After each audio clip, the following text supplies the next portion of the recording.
This podcast is brought to you by the North Dakota Petroleum Foundation.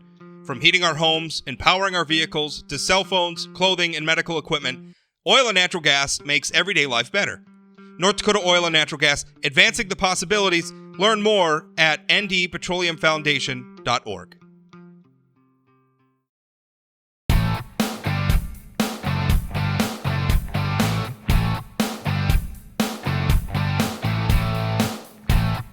Welcome to another episode of Plain Talk Live. I, of course, am your host, Rob Port. There is, I think my guest who will be joining me here in just a moment will agree, there is a fracturing in the North Dakota Republican Party, and maybe we shouldn't be surprised that it's happening. The NDGOP has been in charge of North Dakota politics almost exclusively since the early 1990s. I mean, really since the Clinton administration. And even the early days of the Clinton administration, if you want to date it back maybe to when former Governor Ed Schaefer was first elected to office. The Republicans, I believe, if I'm remembering my dates correctly, have held both chambers of the legislature since 1994. 95, I think, is when they actually took office, the 94 election. The Democrats haven't held a statewide office since 2008. When Roger Johnson stepped down from that office. The Democrats haven't had anybody not named Heidi Heitkamp win a statewide election since 2008. Heidi Heitkamp, of course, won a 6-year term in the Senate in 2012, but then in 2018, she lost control of a Senate seat that Democrats had held onto since the Eisenhower administration. So Republicans are dominant, but I don't think you have that sort of dominance for that long without eventually maybe the party, when political tents get big, you have to build coalitions, and then there's fracturing within those coalitions. So anyway, what this is all leading up to is a conversation that I wanted to have with State Representative Jeff Hoverson. Now, Representative Hoverson is a Republican from Minot, but he's also a high-profile, I would say, outspoken member of the Bastiat Caucus. And as a matter of fact, in a previous conversation, Representative Hoverson, you told me that you don't go to House Republican Caucus meetings. You don't pay the dues. You still told me that you consider the Bastiat Caucus to be your caucus. So I wanted to have you on and talk. And I think the first question to you, first of all, thanks for your time. And second of all, first question is, do you feel like I do that there's a fracturing in the North Dakota Republican Party? Yeah, actually, we're starting off on an agreement. I think it's just a fracture that's being revealed this year a lot more. And just to clarify, if I might, Rob, what I said was, I think the Bastiat Caucus is the Republican Party now.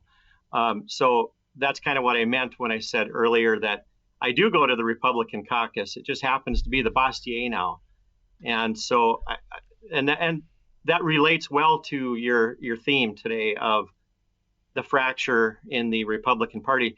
I'd rather just define reality rather than hiding from it. Yes, there is a fracture, and I think it's widening. Of course, it's not just North Dakota. The term rhino has been around for a while. I think we're hearing that a lot more. It's really a fracturing between, if you want to say rhino or more Democrat thinking coming into the Republican Party, however you want to say it. And then I think when you look at the, individual liberty platform of the Republican Party, that defines the Bastiat. But it's really not a huge secret thing. It's kind of like there's a prayer caucus, for example, at the Capitol. There's a pro-life caucus, and how many members are in the pro-life caucus? Well, I don't know. There's some people that maybe come once and others come, every time and everywhere in between. So it's kind of hard to define it by membership like you can with the two traditional caucuses, because they actually are, signed up members and legislators. I don't know if you caught my drift on that. Yeah, I think so. Although I spoke with in past conversations and interactions with State Representative Rick Becker, who is credited with founding the Bastiat Caucus. I mean, he's told me absolutely you have the Bastiat Caucus has. I mean, he's referenced it in public in a column he wrote that they had dues paying members. Yeah, I think they tried that 1 year, but certainly not this year. I'm a newcomer, Okay. so I mean, I donate for pizza if that counts. But I'm a preacher, so I would be remiss, not that preachers don't lie, but I can put my hand on a Bible and say I have not signed a document to be a member or paid dues. However, I don't think that's a bad thing to be shied away from. If that was the opportunity, I would do it. But it was more, hey, do you guys anybody here want to donate? Because we eat pizza every Monday night. So, and they might bring in a speaker. We didn't do any paid speakers this year, but we had I think 1 or 2 speakers. It's interesting to me because it almost seems like sometimes when I'm trying, those of us who are on the outside looking in at the Bastiat Caucus are trying to understand it. It sometimes feels like you guys are trying to have you're trying to have your cake and eat it too. On one hand, you just want to be a group of people who are getting together and eating pizza and talking policy. But on the other hand, you started this interview saying that you feel like the Bastiat Caucus is the real Republican Party. Well, these are two divergent things. What is it? I mean, is it a serious attempt to be, if not a third party, but a rump caucus in the legislature and in state politics, or is it just a more informal type of group that's organizing around a certain policy agenda, like, and I say agenda not pejoratively at all, like maybe a pro-life caucus or something like that? I mean, which is it? Well, you've maybe thought through that deeper and harder than I have, I guess, Rob. I mean, I think that, like, what's the saying? Birds of a feather flock together. And this year, I'm happy to say that Ole is our leader. So referring to Senator Ole Larson. Ole Larson, right? Right.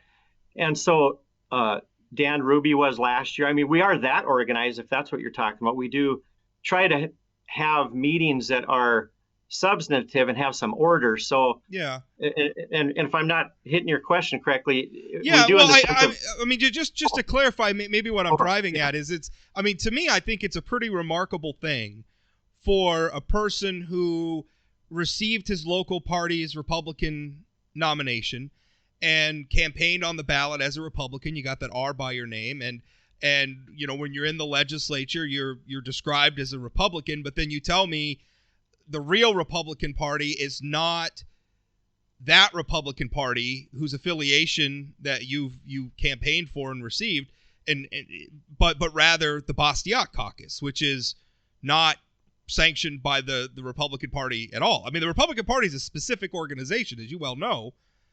So I guess that's what's confusing to me. I mean, which is it? Well, yeah. And I apologize. We just finished at midnight last night, so I might not be hearing you really clear. Sure. But as far as which is it, I think it's all the above. I mean, I think that I think people need to know the reality of the Republican Party. It's not a group of people that are necessarily adhering. And I'll qualify that by saying my opinion. In my opinion, it's a hard group to trust, because you would think, to your point about running with an R by your name, if you look at my voting record, it's pretty R. I mean, you can draw a straight line from everything in our campaign brochures right to my votes, and there's not much wiggle at all. And so if you're talking about joining a group of people, or you're talking about a Republican platform, I did run on the Republican platform, and I would definitely consider myself a Republican. In fact, I would say that, a lot of times, well, we're a conservative Republican. I don't really like that, because I don't think the word Republican should have to be qualified by the word conservative. That should just come with the word Republican. Similar to saying I'm a Christian. Some people say, well, I'm a born again Christian. Well, that's kind of, you know what I mean? I think it becomes tricky. And as you well know, because you've been through the process, every year you reference the Republican Party platform, and a lot of people use platform and then resolutions. Platforms, it's sort of like the platform is the constitution of the party, and then the resolutions are statute, the laws of the party, where the platform is about broad ideas, the resolutions are about specific policies. It's a lot of times people use these terms interchangeably, but there's always a debate about, much as there's a debate about what the Constitution means when we're trying to apply it to a specific situation, there's always a debate about what the Republican platform means and what it is, and there's always a debate over resolutions. For instance, on specific policies, you and I are both pro-life. You and I are both pro-gun. I am, however, in favor of same-sex marriage. I'm also in favor of legalizing marijuana, and I'm open to a debate about maybe legalizing some other drugs too, just because I don't think prohibition is necessarily a bad thing. I'm assuming that you're against same-sex marriage. I'm less maybe clear on your position on drugs, but I consider myself a Republican and a conservative, and you consider yourself a Republican and a conservative. But you almost seem to be arguing that there's not any room for us to disagree on some of those issues, and that if I don't agree with your positions on those issues, I don't get to be a Republican anymore, or I can't be trusted anymore. Well, yeah, I mean, it depends on how specific you want to get. I think the platform is usually pretty general, and I think, maybe I could answer it this way. What would you say that the general public who is voting for people who have an R by their name would expect? And I think we could all agree, without getting into the weeds about recreational marijuana or not, we could all agree that the Republican Party historically, and I think when people pull the lever for an R, lower taxes, lower spending, pro-life, individual liberty, things like that, and that's at the party's fractured at that level. Of course, there should be room for disagreement on bills and specific policies and to what degree. But I think you have to draw a line somewhere, and you have to ask somebody who tells all their constituents, hey, vote for me because I'm a Republican. And then this year, especially, people are following their voting record. Sometimes there's bills that just reflect it really well, and other times there's not. I mean, and I think we both would probably agree on that. That's kind of the way I look at it, is I don't want to deceive the voter. I want them, I feel that we need to be tuned into the people well enough so that when I say a Republican, it means a certain set of things. Yeah. And, that's what would you make? People talk a lot about Ronald Reagan, and he had a rule, and I don't know if this is apocryphal. People attribute it to Ronald Reagan, but they call it like the 80% rule, and it's basically, if you and I agree on things 80%, at least 80% of the time, then we could be allies. So we could be in the same party, we could be in the same movement, and that other 20% we're just going to have to live with. Do you believe in that, or does it have to be 100%? Oh, of course I believe in that. Yeah, I don't think anybody on either side of the fracture would say 100%. But again, back to, let's just use spending because that's maybe less controversial. Okay. I would love I don't know if you have a team. I wish I had a team that could do this. Maybe I'll find time to do it myself. But yeah, if you think I have a team, you're overestimating the size of my operating budget here. Well, I thought I was interviewing in a top shelf first class operation. Well, I like to think that you are, but it's a first class operation with one guy. I'm a one man band over here. Well, at least in your mind, it's first class. Okay, Rob. So let's take spending. Now, I've only been in 2 sessions, my first term, and that's what I love about North Dakota. Citizen legislator. We're not professional career, and it's really hard to be that. So I'm a preacher for a living. But take the spending bills or appropriation spending, and I think a big part of the plank is lower spending. That's a big difference between a Republican and a Democrat. We believe that in the free market that individuals should be making their own financial decisions and lower taxes. look at all the appropriation bills this session and last session. Guess what? A supermajority of Republicans, guess how many we said no to? Zero. Okay, that's a very interesting fact. But you're also operating in a political environment where Republicans control all the committees. In the appropriations committees, we have a governor in the executive branch, in every office of the executive branch. You're reinforcing my point. Maybe it's not surprising that Republican budgets are pretty easy to pass in a Republican legislature. I mean, I don't know if that's inherently a bad thing. No. If you look at the red and the green on the board, the greens for all, and we're talking millions of dollars. We raised the budget. We hit another record right after a pandemic where businesses were lost. We beat last session, and last session was a record. We exceeded $2 billion increases. We went from 14 to over $16 billion budget. We're almost 3 times as much as South Dakota now, and so how is that small government? If you ask some, do Republicans believe in small, limited government?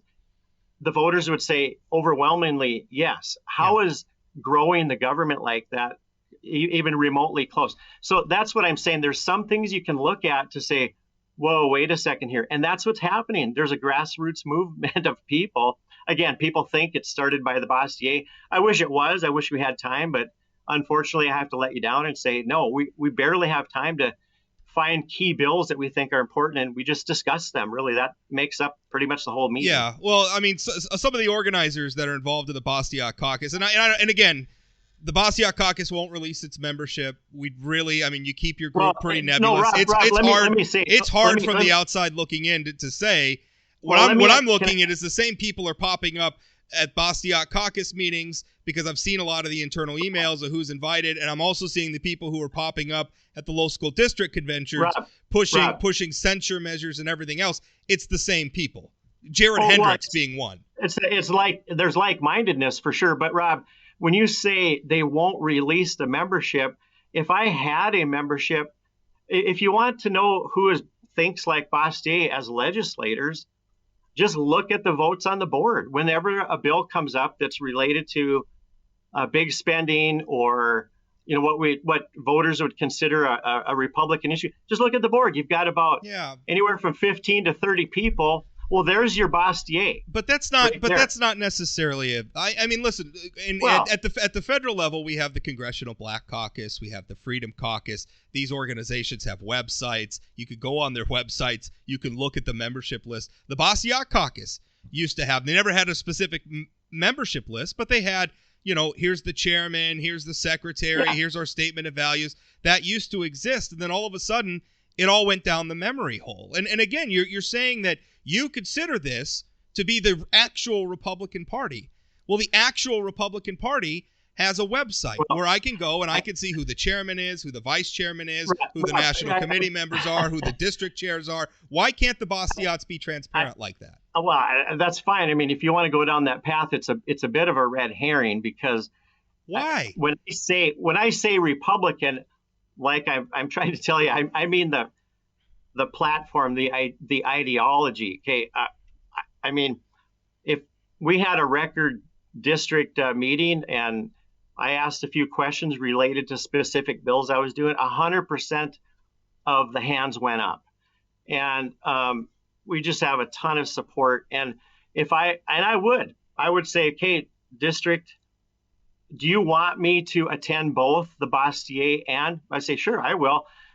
I don't necessarily not attend just because I have a huge problem in that sense. It's more, you only have so much time to go to so many meetings, and it just doesn't hit high on the priority list. It just wasn't worth going. Yeah. The trust level's really low. But I'm not against it. If the district said, hey, we want you to go to that one as well, fine, I'd go to. If they say, we want you to go to the pro-life caucus, I only went to one pro-life caucus, not because I'm not pro-life. It's just, I mean, actually, this is the hardest, busiest season I have is these 4 months. And and I'm a slow reader, and I try to read everything. I can tell you that every other Republican member of the House pays dues to the Republican House Caucus and attends, if not every meeting, but regularly attends the House Caucus meetings. Oh, absolutely. And I would say that about all the other Bastiat people that I know.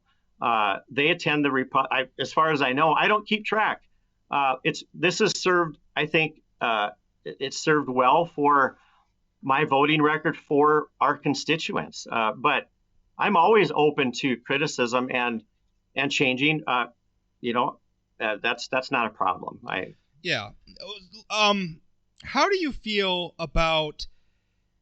You've said a few times that there's a trust issue, or that you don't trust. Expand on that. Help us understand that a little bit. Where's the trust issues with the mainstream or the Republican Party? What does that mean? Well,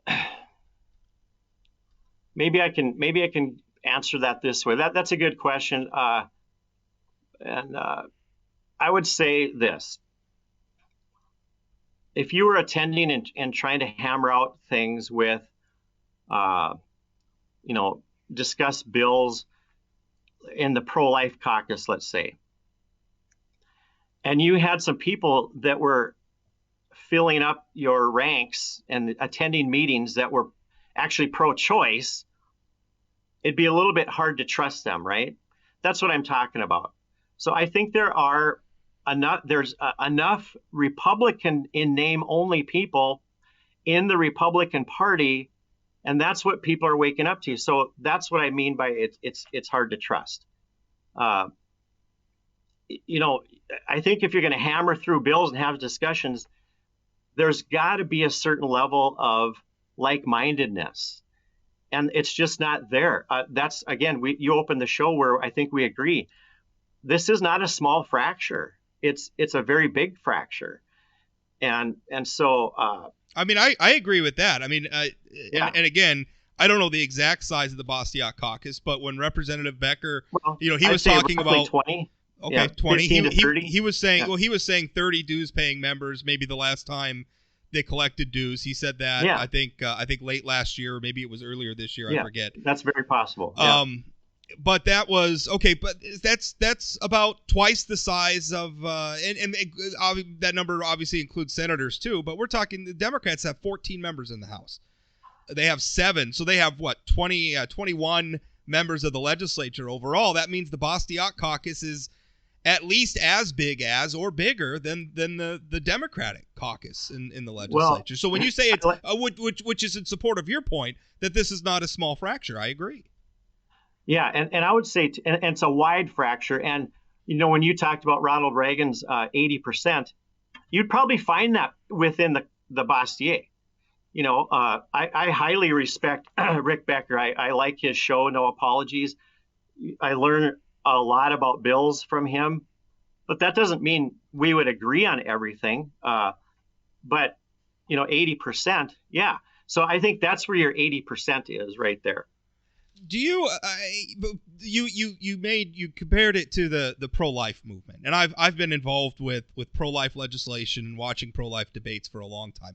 And one thing I can tell you, for instance, one of the bills that in some of these district meetings that lawmakers, the sitting Republican lawmakers, are being censured, and they're being censured on bill scores, and they're all Bastiat bills that they're being scored on. And one of the bills is your life bill, 1313, which would have made abortion a felony, right? I don't have the bill in front of me, so I'm trying to remember. For the abortionist, it would have been a felony, murder. Okay, yes.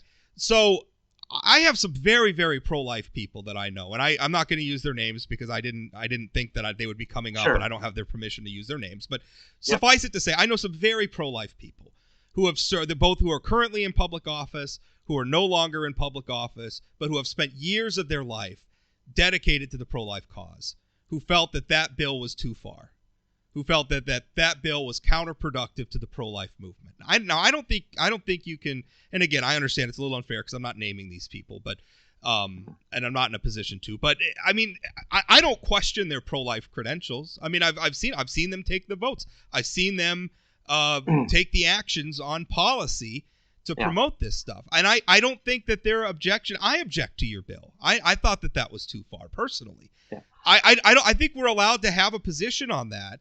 But the problem is when that bill shows up in a local district, and maybe it's fair to say Bastiat aligned people are saying, because you voted against this bill, we're going to censure you because you're not a real Republican. That doesn't sound like a group of people that believe in the 80% rule, Jeff. Well, you're conflating two things. What the public is doing with the bills is one thing, but I can explain that the first question you were asking.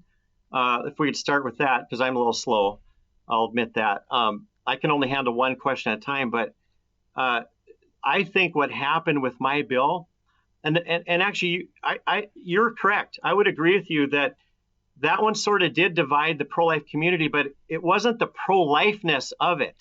What it was the approach, the strategy. So for 48 years since 1973 Roe v. Wade, we've had a pro-life, and I'm a part of it, an incremental approach, incrementalism. My bill really was accompanied with sort of a new concept. It's not a new concept, but it's new to bills in North Dakota, of nullification. It's sort of an end abortion now concept. And those things do take a while. But there's been great gains, in fact, with the incrementalism approach, because abortion has its own place in the Century Code. So what I did was my bill amended the, I apologize, I can't remember the name of the Century Code. It's something to do with harming unborn children. So there's a section along with murder and manslaughter, of an unborn child.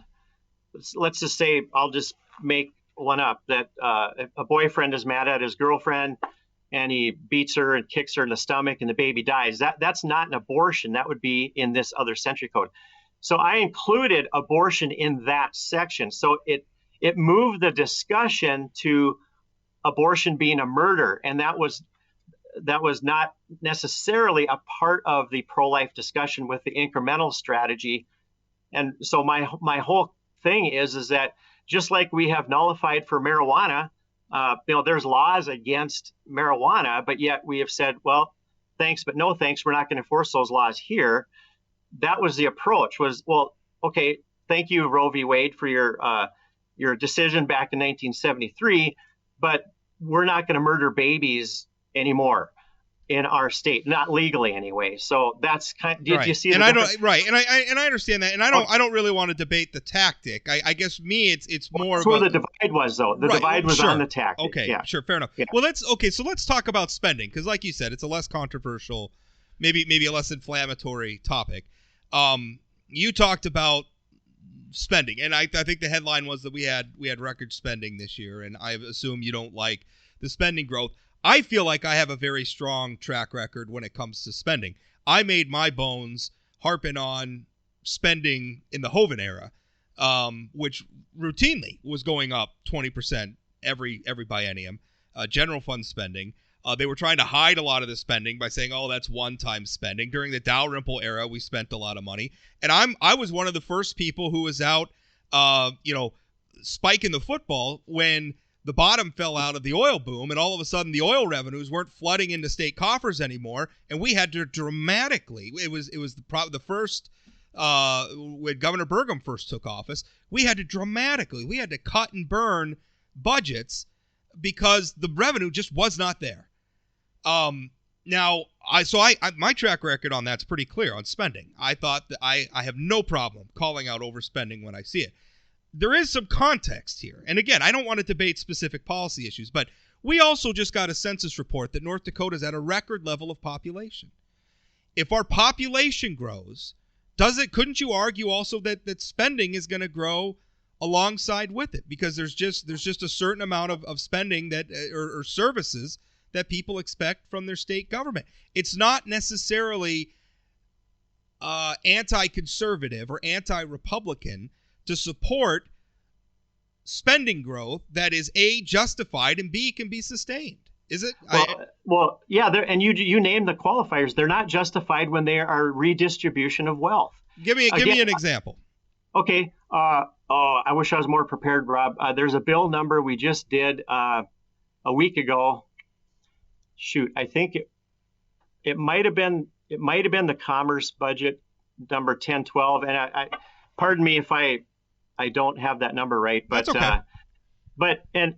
And there was an appropriations speaker, a representative, but I won't name because I respect him a lot. Sure. I really do. Okay. I really, really do. But when he described the justification for the list of things that we were going to spend money on, which, by the way, the context is we haven't lowered no lowered taxes, and we're sitting on a lot of wealth, billions and billions of dollars. So, but my point is that when he stood up and gave the justification for that bill, I thought to myself, now that was one of the best descriptions of socialism that I have heard all session. And of course, he wasn't promoting socialism. I'm not indicating that at all, but I think it's a slippery slope, and we're doing it inadvertently. We're justifying it. We're justifying redistribution of wealth. That's not a free market. Money, our economy is much better off. And I can't remember all the things, but one of them was the Buffalo Jamestown amusement park. As you know, what was that, $5 million, and then there was a $60 million loan from the legacy fund. So and two representatives got up and said, we need this.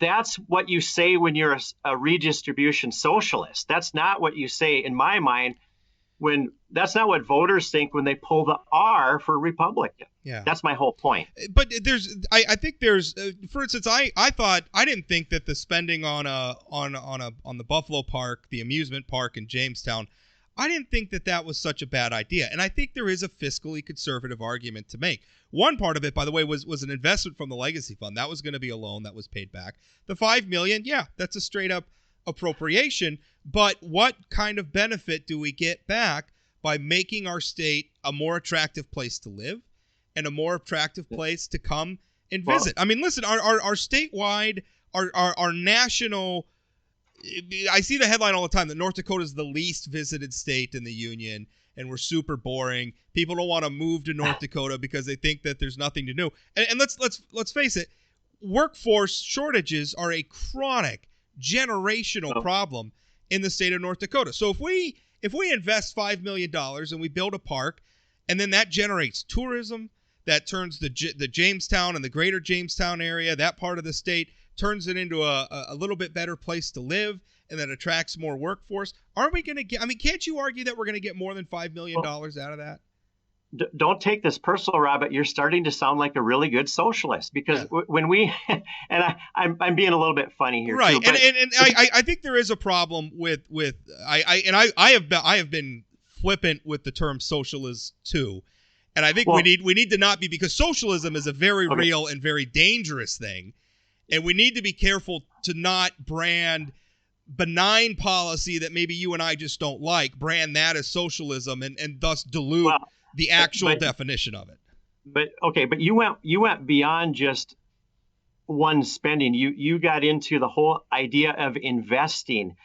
We shouldn't be investing. It's kind of like this. When Burgum says to us, let's dream together, that's what business owners do. But we as legislators should not be dreaming with your tax money. It's not ours to give. And so I think, who was it? Was that Davy Crockett or somebody like that, old legislator? Yeah, I remember. Famous phrase, you can Google it.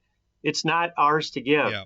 And again, if you really believe in the free market, then that's who should be doing the investing. And that's all I'm saying. But the people of North Dakota, for instance, created the legacy fund. And now we are going to be investing the legacy fund. We're making those funds available to bond infrastructure projects, which is probably, infrastructure we're loaning the money to government. It's basically a way of financing government projects with money that we already have. But another part of it is we're going to make capital available. And again, a generational problem in the state of North Dakota is a lack of capital. We're going to make capital available, and as you're opposed to, we're going to invest in local businesses. Now, again, I don't see this as a bad thing. And you say not ours to give. Well, the legacy fund was created by the legislature, and they put it on the ballot, and the voters approved it. And one of the principal, most loudest voices in favor of it back then was a man by the name of Ron Ness, who is the president of the North Dakota Petroleum Council. And where does the legacy funds come from? The petroleum industry. This at some point, isn't this just the consent of the governed? Well, how about if our first stop is lower taxes then? If what you're saying is true, why have we had no movement? The only thing we did on taxes this year was raise it. So if we've got $4 billion here and $5 billion there and $8 billion here, I think we're up to what, 20-some billion dollars sitting in Bismarck. Okay, fine. Why aren't we lowering taxes then? Yeah. Why aren't we getting rid of property tax? I think there's an argument you can make there. First of all, I don't think the state should do anything on property taxes. I think the state's done too much on property taxes as it is. Property taxes are a tax that's levied by the local level. If you don't like your property taxes, talk to your local government. They're the ones who are levying the property tax. It's not a statewide issue. And the legislature, every time it tries to get involved in property tax relief, it blows up in their face. But if we're just going to talk about statewide taxes, I don't know a lot of people. The legislature already, first of all, has done a lot with cutting income taxes in past years. We've cut them down. I remember I was part of an initiated measure process back before I kind of turned my back on initiated measures. But I was part of an initiated measure initiative that would have cut the income tax at the time by 50%, the personal income tax. It was rejected, but since then we have cut the individual income tax by more than 50%. So it's not like the legislature hasn't done income tax relief or hasn't done tax relief. We have. And I agree with you. I think the state has too much money sitting around in funds. If we don't, I oppose the creation of the legacy fund because we didn't have a defined purpose for it. I'm not in favor of stockpiling people's money up in government coffers for no particular reason at all. We have an appropriate level of reserves, and then you give the money back. I'm not against that, but I don't think that necessarily precludes these other things. We can walk and chew gum at the same time. Well, I'm assuming I was a big Rush Limbaugh fan. I really miss Rush. I grew up listening to Rush Limbaugh. I did too, and I would say that we'd probably both agree he was pretty Republican. He would be about as Republican as you could get. He's the one that taught us the Republican platform, I think, or one of the many great ones. And I think Rush Limbaugh repeated many times, the government doesn't create wealth. The people do. Free people making decisions about where they're going to spend their money. Yeah. And so that's I also have a quote from Rush Limbaugh, who is defending Trump-era deficit spending. This, of course, is at the national level. Where he started saying that all this fiscal conservative stuff from hooey from the beginning. He said it on the record defending Trump level. And by the way, under Donald Trump, the national debt grew more than 40% from 2017 to late last month.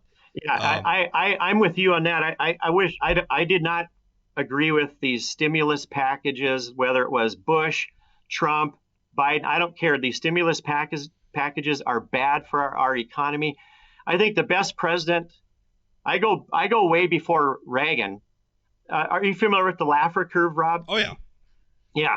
So just by doing nothing, when you lower taxes, the revenue of the government goes up by about half a tank. And not always. Not all. It takes some, even under Art Laffer's, it takes some very specific economic conditions for a tax cut to pay for itself. Okay, fair enough. But Reagan did that. The problem with Reagan is he expanded the budget to meet that extra revenue.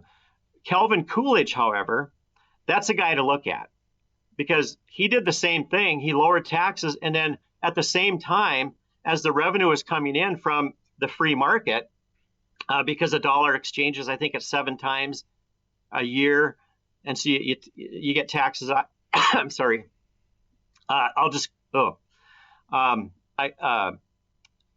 He reduced the budget. He had all the committees. He called it the 1% clubs and the 2% clubs. He wanted all agencies to reduce their budgets along with the lowering of taxes. And I think that's how you stimulate the economy. Yeah. Not by giving money, redistributing money. And we're going to see it's going to get real bad, Rob, because we're going to pay for this with $20 hamburgers before you know it. That's how we pay for this. Well, at the national level, I agree with you. I'm not sure how that translates into opposing, say, and I mean the amusement park thing. I don't know. You can go either way. I mean, I think you can make valid arguments both ways on that one.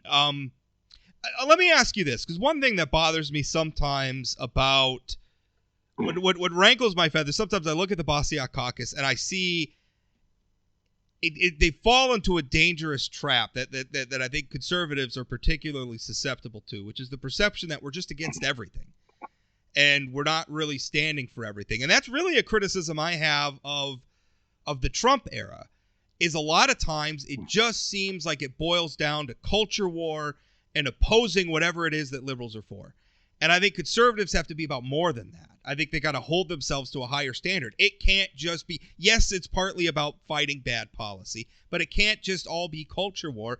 It also has to be implementing conservative ideas. In fact, I think that the reason why the North Dakota Republican Party has been as dominant as it has, as I described at the beginning of the interview, is because it has its roots in sound government. It has its roots in competent government. I think the voters feel North Dakota has been governed competently for a long time now, which is why they keep pushing the button for Republicans statewide, in all but a few pockets where Democratic lawmakers win. I think that's what works. That's what wins elections. Yeah. That's what conservatives have to be for. You know what, Rob? I'll accept that criticism. I'll personally accept that criticism. That's maybe an area that I need to watch out for. Let me say this, and this gets back to my strategy, my philosophy, which, I'm still learning. I may need to improve on this. I learned this from a Republican retired senator from another state. He wrote a book. Can't remember. I think it's called Confrontational Politics. Anyway, he said that what liberals do is they keep pushing the envelope. They initiate that. They're on the offense until the conservatives finally throw up their hands and say, stop, no more. And then the whole scale has moved to the left because, okay, we'll stop here and then we compromise. So part of my strategy, sometimes, not all the time, is a belief that conservatives we need to start pushing the envelope to the right until the liberals start voting differently than the Republicans and say, stop. And then we got to move the middle back to the right. So that's basically like my abortion bill, 1313 was like that. It pushes the envelope back to the right. But is it successful? Because by your own admission, your bill divided even the pro-life movement. But it was successful. Because now the conversation, but it wasn't. It didn't even make it out of the House.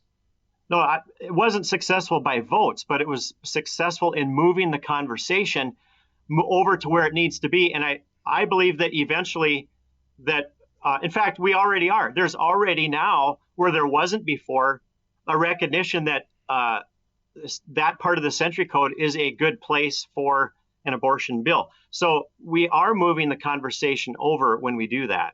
And you could apply that to any number of conservative causes. And, part of it depends on, do you want an immediate victory now? Well, then I give that to you. Or are you going to think long term? We've been fighting the abortion issue for 48 years. We have been sucking babies through vacuum tubes legally. And of any issue, I think, Rob, we would agree, when is North Dakota going to say, no, sorry, we don't do that here? We love you too much. So at what time, I mean, because I understand what you're saying, and part of it is tied up. There's a concept called the Overton window. Have you heard about this? No. Okay, so the Overton window is a concept, and it was developed by, I'm forgetting the gentleman's name, but he worked for the Mackinac Center, which is a conservative organization based in Michigan.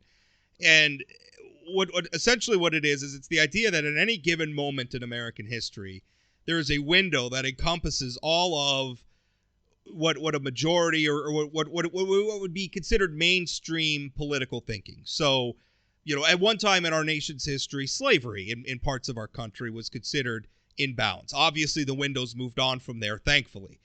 But you understand what I'm saying. And so the argument is that it's the job of people who are engaged in political movements or political activism to move the window towards the policies that they want to become acceptable, which I think is what you're talking about. But then there's the other argument, and I felt this way. I remember when I was first getting involved in politics, and it felt that way. It felt like, as conservatives, we were going up against progressives and liberals, and they would oppose 100%, and this is just me throwing out figures but to illustrate the point, but they would throw out 100% spending increase, and the conservative position would be, we can't increase spending that much. Let's only increase it 50%. And then, we increase spending 50%, and it's a conservative victory because we didn't increase it 100%. Then we come to the next legislative session, and we do it again. And enough victories like that, and you lose the war, right? And so I'm wondering, though, is the solution to that to just keep fighting harder for the same things, or to try something different? So for instance, on abortion, if the courts keep striking down bans on abortion, and if the public's not getting behind, outright bans on abortion, is it time to look at maybe preventing abortions through other ways, like maybe promoting sex education and birth control? Well, that's been tried for 48 years too. And I'm not saying that I'm not against those things at all. I'm saying both. But I think nullification, again, is kind of new. You brought up slavery. I'm glad that nullification's not new. I mean, nullification goes back, like Wisconsin nullified the Fugitive Trade Act, for instance. You're right. No, it's not a new concept. What I meant is it's new in North Dakota bills. We're seeing it more. This year, I think we had, and I was very happy to see it, I think we had 3 or 4 bills that had some form of nullification in it. And it's being considered more legitimately, I guess. That's what I mean, in North Dakota. And those were general nullifications ones. My abortion bill was a specific nullification bill. But that's what I'm talking about. I'm glad that they had this approach for slavery. Slavery was not won by incrementalism. It was won by abolitionists like William Wilberforce, who just said, absolutely 100% wrong. And then it took him a number of sessions. He didn't accomplish it right away, but we got rid of slavery. And thankfully, it was the Constitution that actually, getting back to the Constitution is what freed. Yeah. But if you want to use slavery and the Civil War era and that debate as a metaphor maybe for today, then I would invoke the name of John Brown, who was a rabid abolitionist, in favor of a cause that both you and I support, which obviously the abolition of slavery, but was an abolitionist using at times extremely violent and murderous tactics, and so. Sometimes his role in the abolitionist movement is debated to this day. Did he help or did he hurt? Well, so obviously I'm not nothing that you're proposing obviously is violent. I mean, that's not my suggestion at all. No, that's a red herring. Yeah. Right? No, yeah, I'm not suggesting that at all, that you're violent. But there is an argument to be made that if you're proposing divisive bills, are you doing more harm than good? Because I think political movements win by adding people, by attracting more people to the cause, not by separating people or issuing purity tests saying, you're not pure enough to be trusted or you're not pure enough to be a part of our movement. Well, if we're still hovering on the abortion issue, how much longer should we wait? I mean, we've waited 48 years, and fair enough. I think if there was an incrementalist bill that came up next time, I would vote for it. But I just think, why not do both? Why does it have to be either or? Yeah. I don't know. I mean, because at the end of the day, if a bill fails, it's just another year that goes by that we're still doing this stuff. I mean, it doesn't count as a victory until the policy is law and it stands as law and it gets enforced as law. Here's where the gains are happening, though, and getting away from the abortion issue, just on other ones like nullification. See, I think when you stand and you have convictions that resonate with the people's core values, people will get off the couch for that. I don't think the people outside the Capitol, they're not going to jump off the couch for moderate positions. There's nothing there. You don't have to be angry when you're a moderate. I would say that there's a reason for being angry when you are on the right or the left end of the spectrum, because it means you really believe in something. And when you take a stand, that gets people excited. They're on the move, and there's a lot of like-mindedness. And I think that's going to show up in the next election. I mean, I think that's appealing in. I've often described this as probably the most populist age in American history. And I think a lot of it has to do with social media, which is just that more than ever before. I mean, everybody has a platform in their pocket that they could potentially reach millions of people with, depending on, how popular their content is. So that has made us very, very populist. And I think that has created a situation where people think that passion and anger are virtues and that they're helpful to making good policy. And I don't think that's true. And in fact, I would argue that the American system of government was originally designed, and we've gotten away from it in a lot of ways. For instance, the Senate's popularly elected now as opposed to being appointed by the legislature. But our federal government was designed to work slowly and to not just necessarily operate on a 50+1 majoritarian basis. Very often in our system of government, supermajorities are required to pass laws. We have the filibuster in the United States. The filibuster's hanging on by a thread in the United States Senate. It's already been eroded in many ways.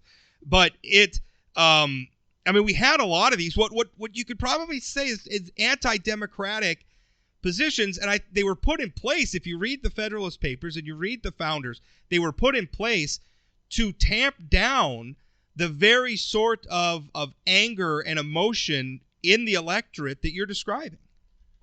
Well, I guess what I meant, and thank you for giving me a chance to clarify. Sure. I'm just saying the anger is inevitable. I mean, getting off the couch doesn't have to be. I mean, that I'm not trying to conflate that with an angry mob mentality. I'm just saying that if you actually stand for something and you have a conviction, they write songs about that for a good reason. Marriages stay together because people have a conviction that no matter how I feel, by golly, God wants us to remain together. That's a conviction. But if we have moderate views of these things, I don't know if that's, in terms of helpfulness, I think that's a lot less helpful. But do you think, I mean, because here's the thing also, is that there's no such thing as a permanent political victory, right? Nobody's in office. There's always another election coming. And there's really no part of our laws, up to and including the United States Constitution, that is written in stone. We have the mechanisms in place to change even something as sacrosanct as the First Amendment or the Second Amendment. Now, I don't think that you could. I think that if somebody was trying to remove the freedom of speech from the Constitution, I don't think that would go anywhere in the United States. But it's possible. The mechanism's there. We could do it if the proper majorities existed. But again, it wouldn't be majorities. It would have to be supermajorities. So I guess. And can I add to that, Rob? Sure. It would be a group of people who do not understand history. And you see, this is an education problem too, is that we need to regain an educated electorate. That's part of our problem. We live in a shallow soundbite. That's why, frankly, I like your show being a half hour long. we talked about this earlier. Well, we're going on an hour now, so. Oh my goodness! Oh, I got a freedom rally I got to speak at. Oh, well, we're having fun. I'll let you go here in a couple minutes, but to your point about moderates, my argument is that we still have to live. I mean, we have an election, we have a debate, we pass a bill, and then we're still going to see each other in the grocery store, right? We still have to live together. Attitudes about policy issues change over time. There was a time, I mean, not that really all that long ago, 70+% of North Dakotans passed an amendment to the state constitution outlawing same-sex marriage. I don't think that amendment would pass today in North Dakota. I think attitudes have changed. Yeah. Maybe you disagree, but the point is attitudes change over time. So I just, if everybody gets really angry and then we jam some policy down everybody's throats. I mean, Democrats did that with Obamacare. They passed it on a strict partisan vote. And what did that do to our country? Tore us apart. Yeah. Well, I appreciate you, Rob. I'll meet you halfway on that. I'm a new legislator. Every session that the Lord wants me in, I'll be there. And if not, that's fine too. But I want to grow and I want to learn every time. Some of the strategies that I use this session, maybe they need to be jettisoned and improved upon. In fact, I do plan on writing letters to some key people to evaluate me and say, hey, what are some strengths and weaknesses? Help me grow and become better. Because, we are a citizen legislator. This is not my profession. But I will say this, the strategy that I used, you can't put it all on the Bastiat, number one. And two, we had a record attendance at just basically a normal district meeting right here this spring. And they were enthusiastic. They weren't angry mob. They were enthusiastic.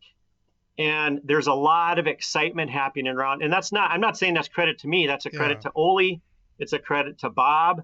But all three of us, we have what maybe you could say are a lot more conservative. I would say Republican, however you want to phrase it. And guess what? The people are excited about it. So yeah, I will close. I like enthusiasm, but I think we got to have a Big Ten. I think we're not going to win without it. And I have a lot of problems when people are showing up. And again, it's hard for me not to associate it with the Bastiat Caucus when the censures are based on the expulsion of a Bastiat lawmaker and they're based on votes on Bastiat bills. It's hard not to see some alignment there. There is alignment. There's like-mindedness, but I'm just saying that I don't think that just happens in one district after another without some organization, right? Well, I have no doubt it's organized, but I'm just saying I wish it was the Bastiat because I've gone to every meeting and I don't remember any conversation. I'm their cheerleader, that's for sure, but sometimes you just have to put a name to a thing, and it's a thing that's happening, and the alignment, the alignment, like you said, is there. I have a problem showing up and censuring Republican lawmakers who have been in office for a long, long time, and saying you don't get to be a part of our movement. You're not a Republican anymore. If that attitude, if it proliferates too far, is gonna be what brings the Democrats back into office in our state. I'll let you. I know you got to get running, so I'll let you respond to that, and then we'll wrap things up. Okay, let me just respond with the question. What if your legislator you found out really wasn't a Republican? How would you feel about that? Yeah, well, but again, I mean, the definition of who is and is not a Republican is not necessarily your my definition is not necessarily your definition. But there is a voting record, though. Right? But we have a process for that. They can be recalled. They can be replaced at the next election. They can be denied the district nomination. They can be denied the nomination on the June ballot. Censoring people, it seems mean-spirited to me, and it seems antithetical to growing a movement. That seems like shrinking a movement. Well, I personally, I really do believe, and again, I don't know this. I know of one district where I know a few people. Out of all those districts, the only ones where I actually know people, it was a district nearby. And, of all the people that showed up at their meeting, I don't know what it was, 30 or 40.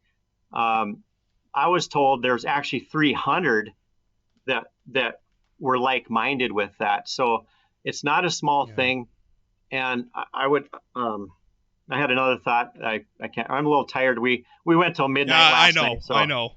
I just drove back to Minot. So, well, I'm not trying to rush you off air. I know you gotta go.